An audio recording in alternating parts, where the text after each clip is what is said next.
What I'm talking about is B2B CRM programs, and I think we have heard a lot and we learned about the famous Nectar program. We have American Express membership rewards, or you might be aware of Lufthansa Miles & More, all loyalty schemes that are for end consumers. But let's just discuss shortly a challenge. If you would be the marketing manager of a company that is called TRW, which is one of the leading automotive manufacturers of spare parts. They do, I think, $16 billion turnover per year, so quite a huge company. What do? Would you start a loyalty scheme for car drivers, for the owners of cars? Maybe not, huh? Because it's not that often that you buy spare parts for a car. And you might even not be aware of the brand. I don't know if anybody of you is aware of the brand of the brake discs in his car or the windscreen wipers. Do you care about the brand of that product? So I care about the brand of my car, but I don't care about the brand of the spare parts. So that guy has a challenge, but still though he wants to drive sales and he wants to have loyal customers. So end consumer marketing maybe is not the right answer for him. But luckily he found an answer, and I will demonstrate and show you examples of what he did together with some other business examples for B2B loyalty schemes. And you might now think I'm lucky and I'm not a marketing manager at TRW. I work for a bank or for an insurance company, or I do work for a hotel chain, so it's easier for me. But even though if you have end customers and end consumers, I think it's worth thinking about, are there other channels that I could influence? Are there other people that could help of driving loyalty? So B2B is not only for these kind of companies. I think there is a wide variety of companies that could use B2B loyalty. So the way I would like to do it is to compare B2B loyalty to B2C loyalty and try to work out the differences. I think that helps then to understand how you could set up B2B loyalty schemes. So is it comparing apples and oranges? There are differences, but there are very much similarities. And I'd like to point out, starting with the target group, that the challenge for B2B loyalty already starts at the beginning. So if you have a Nectar loyalty scheme, it's pretty easy to target. I wouldn't say easy, but it's easy to know who are the customers. Let's go back to the challenge of TRW. That company, now we understood the car owners are not the right ones, is selling via a channel. So it's selling to a distributor. So they know the distributors. But these are not the right ones, I think, that they should drive loyalty with. And if this company thinks of who should I influence to drive my sales, they made up that it's the garages, it's the workshops where the decision is made whether or not they take the spare parts from TRW or they take spare parts from another company. So that's exactly the decision maker. And they have not been aware of this target group. They have not been, there was no database, no CRM tool to communicate and to identify these people. So they need to set up a loyalty scheme for exactly that target group. And that's maybe the first challenge that they have to take. I have another nice example, which is from a company, Bayer Crop Science. These guys are selling crop protection products. And the target group for them, these are the farmers. So they actually need to connect to the farmers because they decide which products they take, and they are the decision makers. So overcoming the retail, going to the farmers, was their challenge, particularly in that case. So the difference is it's more narrow, it's less people, and it's maybe harder to identify and to attract these kind of people. For sure, there is a lower number of participants. So if you look into the number of participants that we have in the example of Bayer Crop Science, it's 20,000 people in Germany organized in a loyalty scheme. So you might think, is it worth having a loyalty scheme just for 20,000 people? In comparison, we have an example of a loyalty scheme in Germany which is Deutschlandcard, where there are 11 million people in the loyalty scheme. But if you look into percentage, and I think in the end it's all about the relation, it is that almost 50% of the participants, it's 40% of the participants in that loyalty scheme for Bayer Crop Science are representing the agricultural land in Germany. So it's a really good ratio, and it's a very successful loyalty scheme. And at the same time, their population in Germany, there is still room for improvement. If you look at Deutschlandcard, that there are more people that could take part in that program. So even if you might think 20,000 people, not enough, not worth mentioning, it is definitely. So at the same time, what we figured out is that there are less people, but there is a higher revenue per participant in the program. And there is, if you do it right, a lot higher engagement. So for sure, the acquisition costs for a customer in a loyalty scheme B2B are higher than B2C. It takes more effort to get them into the loyalty scheme. But once they're in the program, we say there is a higher return on engagement because these people can collect quite a few points and become quite rich in these kind of loyalty schemes. So the engagement is important, and let's take the example of TRW. What did we do to engage the garages and the workshops? We invented these two, this couple here on the TRW website. The program, by the way, is called TRW Diamonds, and it's Clara or Lara and Sam, and we actually sent that lady to the workshops, and we did a promotion tour around the UK, and the lady was asking about the product and explaining the loyalty scheme, and it was very successful. Another example is that, welcome kits from B2C, but welcome kits in B2B are used quite often as well, and you could put a little more effort into that one. So we developed like welcome kits that have a catalog that could even have practical things with little boxes that you could send on your barcodes to that program. So I think it's worth thinking of the investment and taking a higher investment, because then in the end you can get a higher return on engagement. For sure, the way of communicating is different. It doesn't make sense to have mass media communication, but if you look into the right channels, and here are two examples, one thing that if you think of garages and workshops, you might think they are not that internet affine or online affine. They are, and they are all connected for sure. And we just produced a video to explain the loyalty scheme.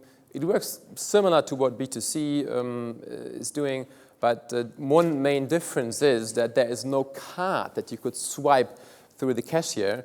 These people have to cut out the barcodes of the practice and windscreen wipers, etc. So there is a little effort that they have to do, and they need to be convinced that it's worth doing that action. So there is that video that explains the program, because many of these people are not aware of loyalty schemes or are not part of loyalty schemes, so that needs to be explained. And another example is the website that we developed for Bayer Crop Science, where if it's about relevance, we need to convince a farmer, why should I take part in that program? So one simple thing is that we ask the farmer, what is the size of your land? And if you enter the size of your land, you can immediately see what would be the potential reward that you would get after a short period of time. So these kind of things help to convince people of taking part in these kind of loyalty schemes. In that case, what they could do is they don't have to cut out the code. They can even scan the code with a scanner, or they can type it in the internet, so they can collect their points, still manual work, but a lot easier than cutting out barcodes and sending them to a contact center. And for sure, it is supported by an online app. So we were very surprised of finding out that these farmers are real tech freaks. So they are completely online. They are all using iPhones. And in that case, it was definitely worth having an app as well.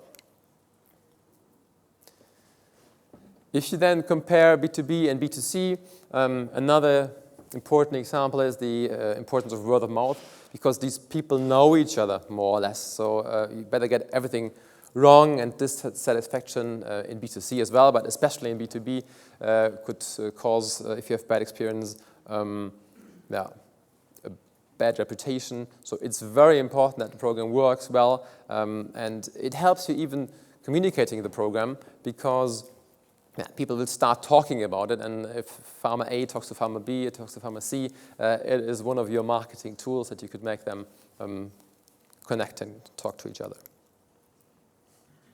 So if you then look into the assortment, and in loyalty, there B2B is not different than B2C, you need to get something out of it. So why should I be loyal to that company? Why should I take all the effort?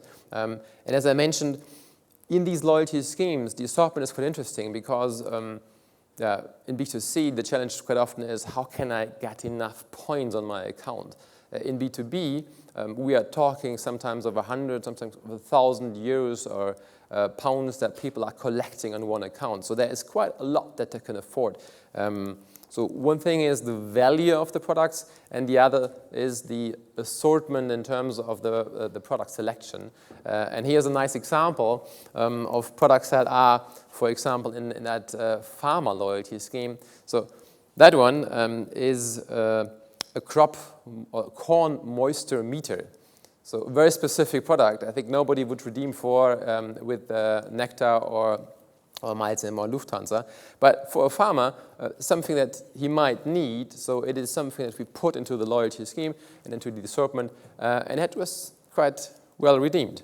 So it's worth thinking of these kind of rewards as well. But there are other things, like, for example, a farm party, which is part of the program. So you can take your points, you can call up at the call center, and these guys will organize a party for you at the farm, completely paid by your points with the loyalty scheme. So something that people like, and people are using a lot. So the assortment, there are quite a few differences to be considered as well.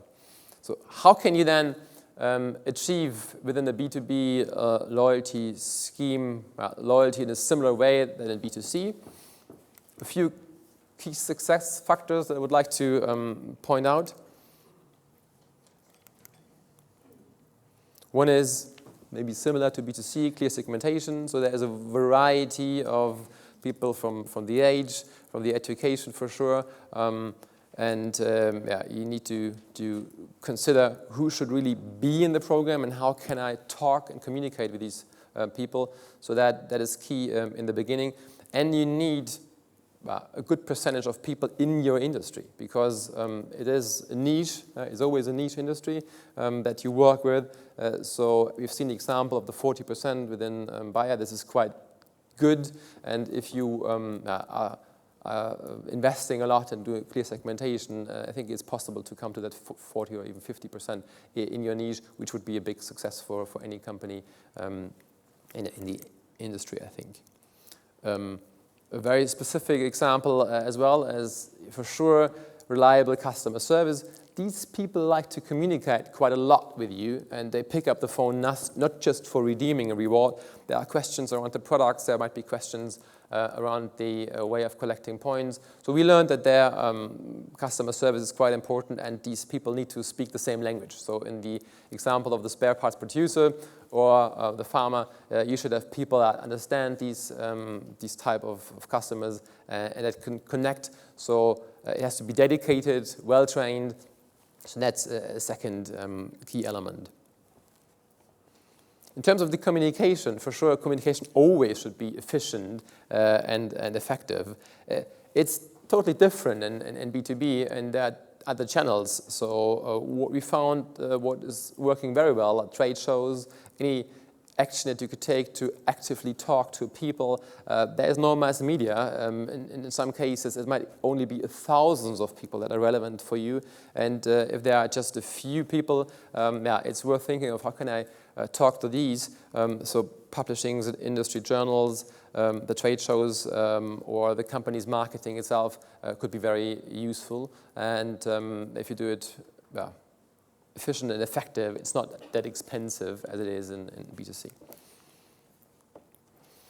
I mentioned the personal relations, and we found that very interesting that in the example of the farmers, that they do farming days. So the company buyer even goes to the farmers, they're organizing events in the north or in the south, or in the east and the west, and using these personal relations that they use the sales reps for, I think are the ones that could help to drive loyalty and support the program. So the right assortment is something that I mentioned already, and maybe one example, as we just in the other room had Sol Melia talking about loyalty. This is not only about the right assortment per target group, it is that you could have, as I mentioned in the beginning, different target groups within one loyalty scheme. So Sol Melia, with their program, they actually are supporting end customers, sales reps, and employees. So it's 3 loyalty schemes in one with different assortment attached to it. So this could be another possibility of thinking about B2C loyalty. It's not that you could do B2C or B2B. You could even combine both in more or less one system. And yeah, the international aspect, I think, is very interesting. If you are doing international business, combining different countries will give you more scale, more scalability, and more efficiency in terms of costs, because what you need definitely is the right system. And that is something that we learned some companies might struggle with or figure out that they might think it's too complicated, but it isn't. So if you have the right system, at the end, you need a full loyalty scheme, you need the IT, you need logistics, you need customer service. But if you put that on, for example, different countries, it does make a lot of sense. Good. So to sum that up, if you are in a business, and I think any industry is relevant, that you find out that your sales drivers are not just the end consumers you care about your brand, there are sales reps, or there are distributors, or there is channels that you use to sell your products. I think it's worth thinking of how can I drive the sales of my company and motivate these sales drivers by setting up smart loyalty schemes. Thank you.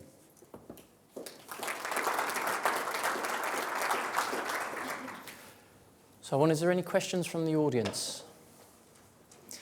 Excellent. Okay, well, Mark, I wanted to ask one particular question. I noticed that you've done a lot of work across both the German and the English markets. I just wondered what the kind of, observations were in terms of, different cultures between the two in terms of business. I think less than maybe in B2C. In B2C, we see strong differences between the UK, Germany, or even other countries. For example, in the assortment, in the UK, it's voucher-driven. In Germany, it's more products-driven. We don't found these differences in B2B.